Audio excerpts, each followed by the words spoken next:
the Sabbath. I should have expected this one would come up too. Oh, I thought about this. Is this going to get me in trouble? Here's two of them.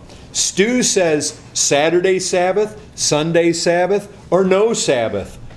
What is it and why? And then he's more of a really asking the question because he wants to be informed. I think Daniel Graham, he comes along with a question. I'm not so sure he really wants an answer to this. I think he maybe wants to set his position forth. But why do most Christians and churches go against Exodus chapter 20 in the Ten Commandments by not keeping the Sabbath of the Lord as He has commanded us? Again, you know what? As I was preparing, I just said, Lord, I just want to be biblical. I don't know everything from your word perfectly. I just want to say what your word says, and I don't want to go beyond it. You know what I can say? I can say this. My Bible says this, and I think yours does too. Colossians 2:16. Therefore let no one pass judgment on you in questions of food and drink, or with regard to a festival, or a new moon, or Sabbaths. It says, let no one pass judgment on you in questions of Sabbaths. These are a shadow of the things to come, but the substance belongs to Christ. Amen. Now what I want to emphasize is this. You cannot argue. Nobody can argue this. The Apostle Paul was the apostle to who? The Gentiles. In all of his letters to the Gentiles, does he ever once tell them that they need to observe a Sabbath? Never. And you know what? These Gentiles didn't have the Old Testament. These Gentiles, they were up in the air. Didn't they have to have a council there at Jerusalem? Just to get together and say, what is it we should even be telling these Gentiles who don't know anything, who don't have the Old Testament? You know one thing? They didn't go tell them, keep the Sabbath. Paul didn't go out to all the Gentile churches and say, keep the Sabbath. In fact, the one clear thing that he says to the Gentile churches is what? Don't let anybody pass judgment on you concerning the Sabbath. Now, I know some Greek theologians are going to come along here and say, but it's plural. And when it talks about the weekly Sabbath, it's singular. Come on. You can go to the Old Testament and clearly find where the weekly Sabbath is spoken about in the plural. Repeatedly. That just doesn't line up. Listen to this. Exodus 31. Verse 13, you're to speak to the people of Israel and say, above all, you shall keep my Sabbaths, plural. For this is a sign between me and you throughout your generations, that you may know that I, the Lord, sanctify you. You shall keep the Sabbath because it is holy for you. Now he does. He uses it right here in consecutive verses. Sabbath plural, Sabbath singular. But he's not even mincing words. He says 6 days shall work be done. 7th day is a Sabbath of silent rest, holy to the Lord. Whoever does any work on the Sabbath day shall be put to death. And he starts out by saying it in the plural. And he's clearly talking about that weekly Sabbath. Listen, folks, this terminology that Paul uses in Colossians 2 is so common to the Old Testament. What do I mean? Festival. There were 3 main festivals, were there not? New moons. See, the 3 festivals were yearly. Then you have the new moons. They were monthly. Then you had the Sabbaths. They were weekly. You have that order in the Old Testament repeatedly handed to us. Just listen to this. 1 Chronicles 23. Whenever burnt offerings are offered to the Lord on Sabbaths, plural, new moons, and feast days, according to the number required regularly before the Lord. That's the same terminology. Paul is drawing straight from the Old Testament usage, where these festivals, what was the first major festival? Passover. Anybody remember the second one? Pentecost. The third one, I think it was like the Feast of Tabernacles, and the Day of Atonement was shortly after there. Have all those passed away?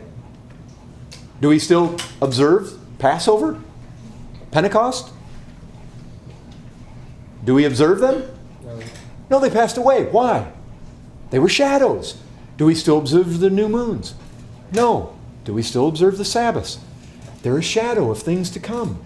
Listen, this plural usage, it's used in the Old Testament. And it's used weekly, monthly, yearly. And we're not doing injustice to the Scriptures to say that this is speaking of the weekly Sabbath. People come along and they want to undo this thing. But the fact is, that's what's said. Okay. You know something else that is... It just amazes me. There is not a single word in all the Bible that says that the Sabbath changed days. You can listen to the theologians. You can listen to the Reformed guys. You can read all the books written on it. There is not a single verse in all the Bible that says the Sabbath moved from Saturday to Sunday. It's not there. They can go on with all their thesis. They can go on with all of their arguments and all of their deductions and building principles upon principles. Fact is, there is not a single verse in all the Bible that says that the Sabbath moved from the last day to the first day. It's not there, folks. In fact, the New Testament teaching is, don't let any man hold you to it. And what does Romans 14 say? If you want to observe a day, do it unto the Lord. And so here's the thing. Don't let those of us who take Colossians 2:16 and feel liberty, don't let us condemn the ones who are rigid Sabbatarians. Don't condemn them. If they want to keep it, let them keep it, and let them keep it unto the Lord. They're going to stand or fall before Him. Don't you be their judge. And likewise, if you have stringent convictions about the Sabbath, don't you dare condemn and jump all over and be the judge of those who don't have strong convictions. If you're going to have strong convictions, have them unto the Lord. If you're going to not observe the day, don't observe it unto the Lord. But I will say this. Although the Scriptures definitely, the Christian Sabbath, there's no Christian Sabbath that I can see. There's nothing specified in the Scripture. There's nothing about the Jewish Sabbath being pressed upon the Gentile churches. It's not there. They're told to let nobody judge you. But what is there?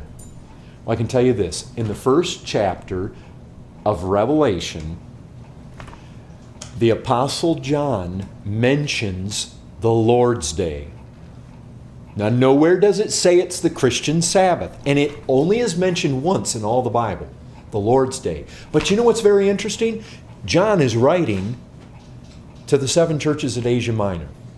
And he doesn't have to explain Lord's Day, which probably means that all the Christians he was writing to, they readily understood. They knew what day the Lord's Day was. What day? Well, I'll tell you this. When you go into the New Testament, you find one day that's identified. Only one. What day? The first day of the week. And sometimes it says 8 days later, which by their counting is the next first day. They included the first day, and then the next days all the way to the next first day, and that was 8 days. So anytime you read the first day and then again the 8th day, it's the next first day. Those are the only days that are called out by number in all the New Testament. No other day. You don't find anything about the second day or the third day, at least not in reference to the week that's being emphasized. But you find the first day, and you know what happened on the first day? You know what the New Testament teaches us happened on the first day? What's the big thing? Jesus Christ rose on the first day. Can you imagine the Lord's Day being the day that the Lord... You know what else is interesting? You guys search this out. You want to have an interesting study? The only days that we have numbers that He appeared to His people after His resurrection, first day of the week. Count it out. We know when the Feast of Pentecost was. It was so long after the Passover. We know when he went to the cross in relationship to the Passover, the Spirit of God was given to the church on the first day. They broke bread on the first day. They came together to hear Paul preach on the first day. Right there in 1 Corinthians, it says, bring your offerings and give them on the first day. You know what the church met on the first day? They met other days as well, but the predominant day that the early church observed was the first day. We never see it called a Sabbath, but we do, I believe, have good reason to believe that that is the Lord's Day. I think everything about the practice of the early church would tell us it's so. You know what Scripture says? Do not forsake the assembling together of yourselves. And unquestionably, they met on the first day.